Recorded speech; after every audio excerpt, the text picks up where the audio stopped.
Bugün hepimizin kendisinin çalışmalarıyla yakından tanıdığı, Rem Koolhaas için editörlük yapan ve Strelka'nın akademisyenlerinden biri olan Anastassia Smirnova'yı Kentleşmenin Geleceği için Okul, Eğitimde, Yeni, Modellere Doğru adlı sunumunu yapmak üzere sahneye davet ediyoruz.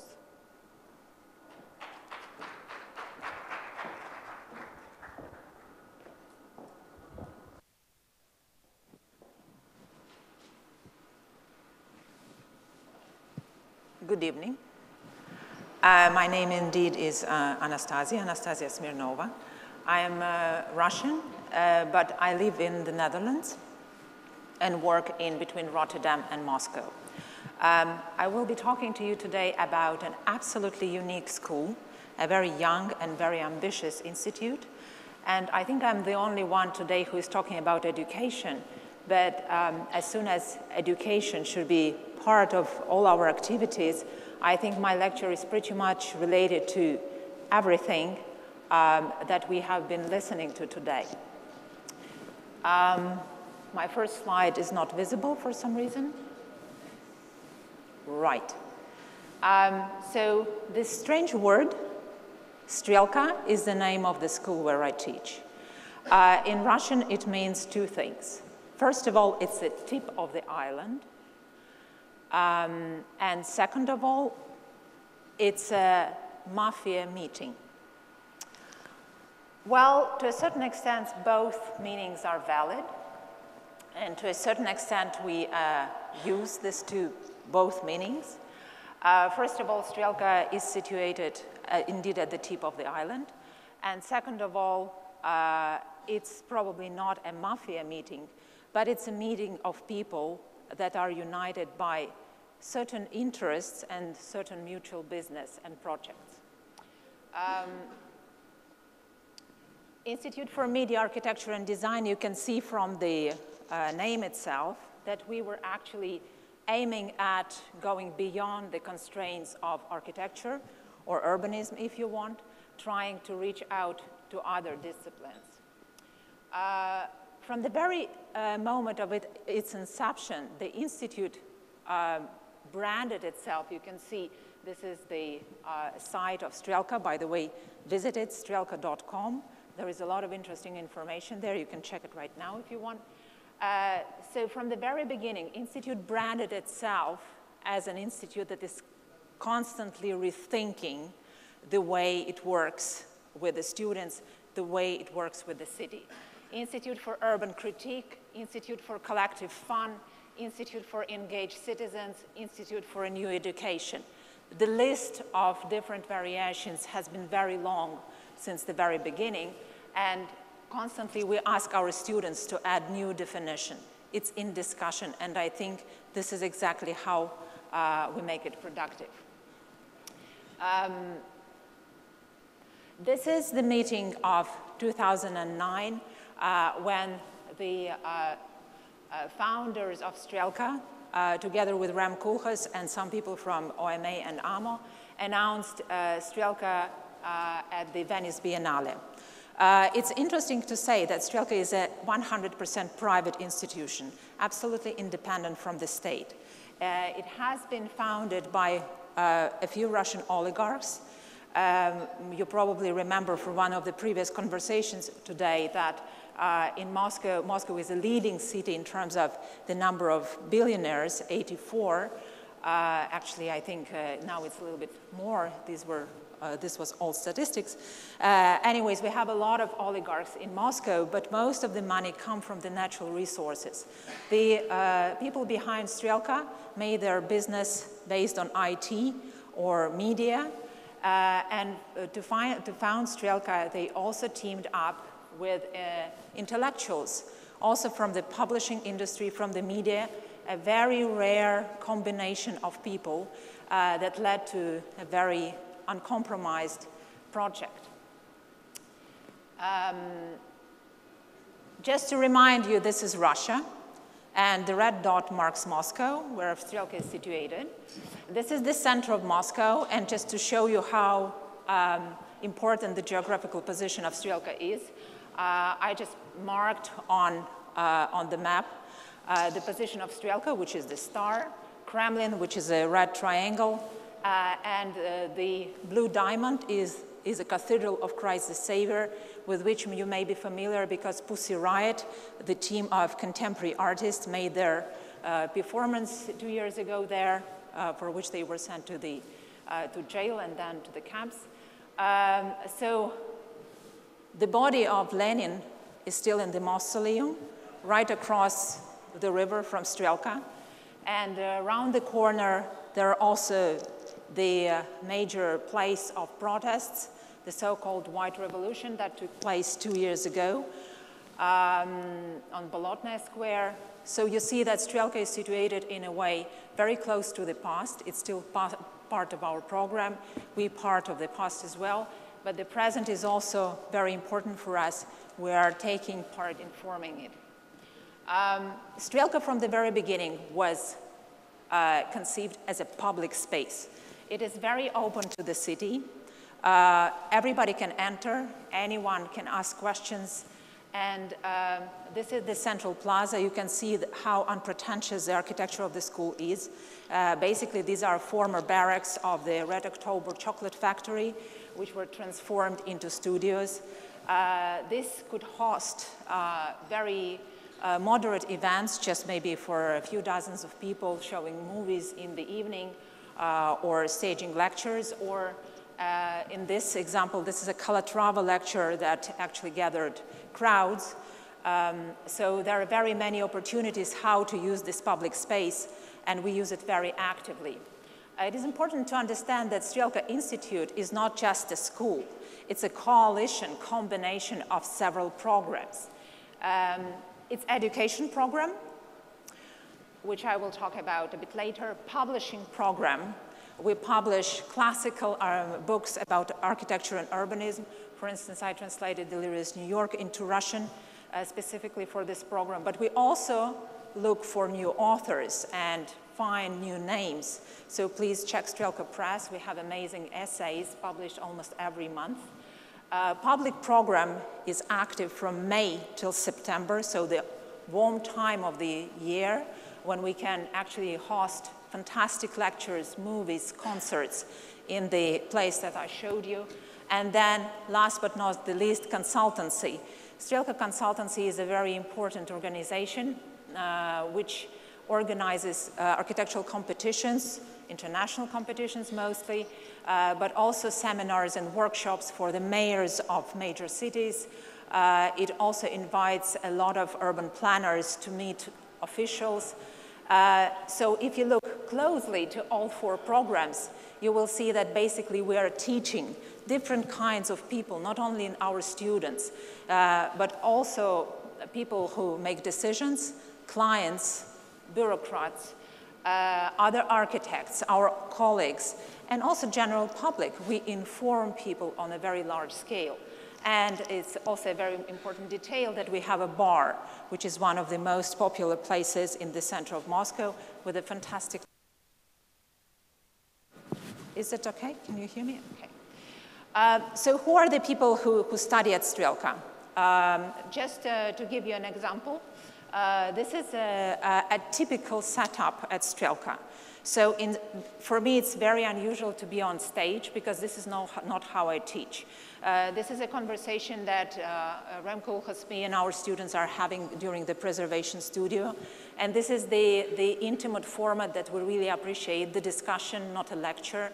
And participatory learning is at the core of this education. Just to show you some numbers, this is the very last year students.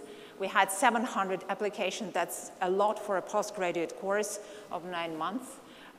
We admitted 41 students, out of which 26 were from Russia, 4 from CIS countries, former Soviet Union, and 11 international students. This year, unusually high numbers of architects and urbanists, 26, it could be less. And the rest are non-architects who can come from all kinds of fields. We have philosophers, marketologists, we have economists, people with a background in political studies, cultural studies. So it's a very motley, multidisciplinary crew of people who have to find their common language to work together. So what do we actually do, and what kind of projects Strelka is training the students to deal with? First of all, it is important to show you this graph. Maybe you know it. It's a very famous diagram of change. So basically on the line of time against the line of difficulty, the easiest is to do incremental changes. Sometimes in the city they are very important. To introduce the bike lane here, to do a little domestic garden there. Substantial changes take more time, and of course it's more difficult to achieve them. What we are interested in is transformational changes. So we are a young school, but very, very ambitious. We really would like to bring changes on a grand scale. And even in the manifesto of Strelka, it is written that the primary goal of the institute is to change the metaphysical space of Russia. But it doesn't mean necessarily that we are talking only about Russia during projects. It's a very, as you have seen, it's a very international team of students. So we can also take references from other cities, other countries. It's exactly what we do. This is a very interesting graph that I would like to introduce, put together by Sergei Sitar, one of the most interesting Russian philosophers and architectural critics.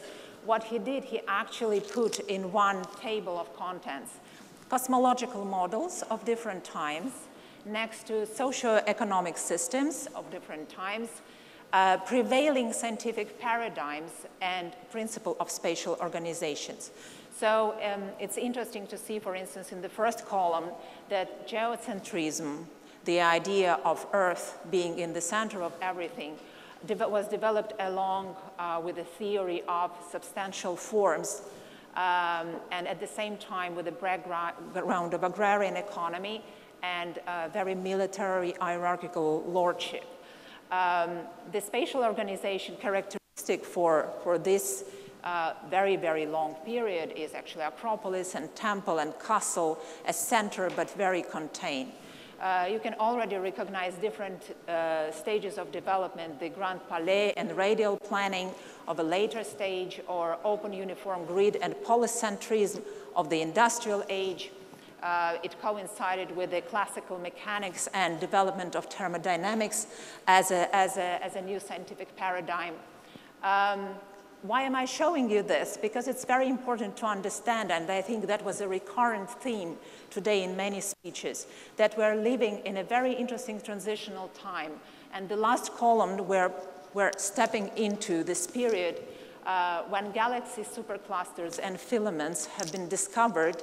So the humanity understood how vast and how incomprehensibly complex the world is. And how post-industrialism and pluralistic liberal democracy brought in a lot of new connections and relationships and changed the environment very considerably. So we can say that we're living in times when urban sprawl becomes a central point of city development. And also Rem Koolhaas introduced this notion of generic city. So the question is, how do you educate people with this level of surrounding complexity? What do you teach, and who is the authority? Interesting question. We invited Rem Koolhaas during the very first year of Strelka to speculate around these matters and help us to establish and design the program. He started with his usual way. He came up with a few paradoxes, because this is his usual opener of any problem you encounter. And I think it's a very valid instrument to deal with paradoxes. These are the paradoxes that he proposed for the first 5 research themes of the year. For instance, he pointed out with the energy problem that sustainability awareness is growing up, but the scale of action is actually going down. With design, he sees the recognition of design. We speak about design all the time, so the recognition is going up, but the relevance of design is actually going down. How much do people care about design? Interesting question. Another thing with preservation, this is one of my themes of interest, so I really like this paradox. Nostalgia is going up, but memory is going down. What can we do about it? really important about Strelka, and I cannot emphasize it more, that we don't have an hierarchy within the institute.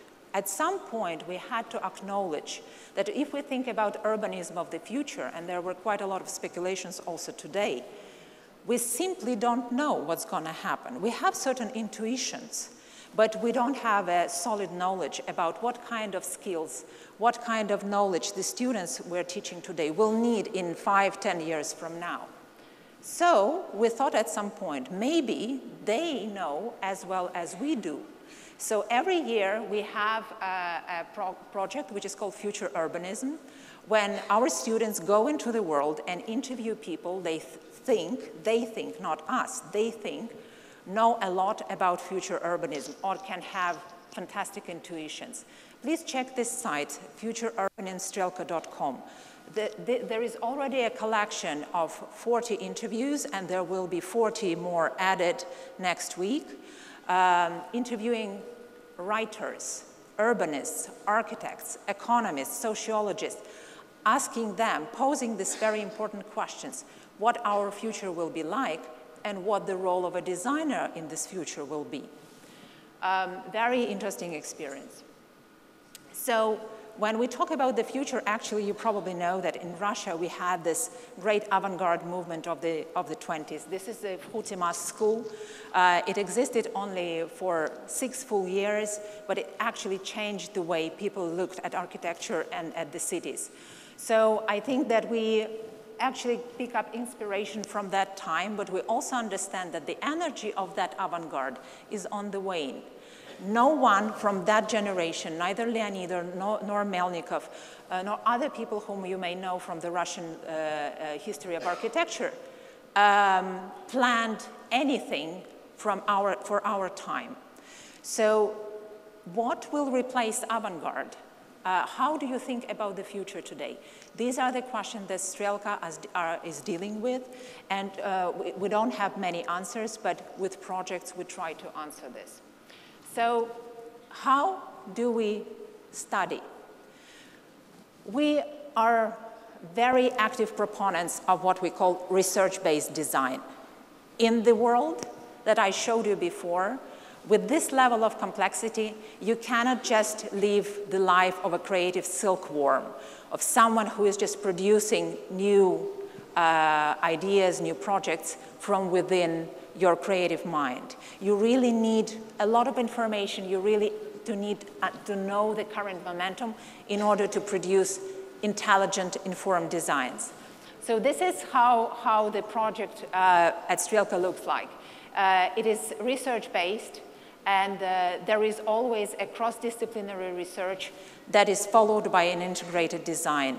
In the end, what we ask students to produce, a proposal. It's not a building. It could be a building as well, but first and foremost, it's a model. It's a scheme that can be maybe recreated somewhere else.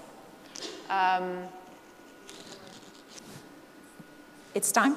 Yeah, so I'm glad to answer all the questions during the intermission. It's hard to actually tell the story of such an institution in such a short time. But just to conclude, I would like to say that all these people whom we invite to Strelka, they will not change their professions. So basically what we do with architects, sociologists, and economists, and philosophers, and who else would like to join, through Strelka experience, they just add the expertise in future urbanism and in future thinking to their existing expertise. And this is how we see a future urbanist. Someone who has all these characteristics and at the same time has an in-depth expertise in one particular discipline. So again, open to questions now or later, and please check our sites and follow our news. Thank you.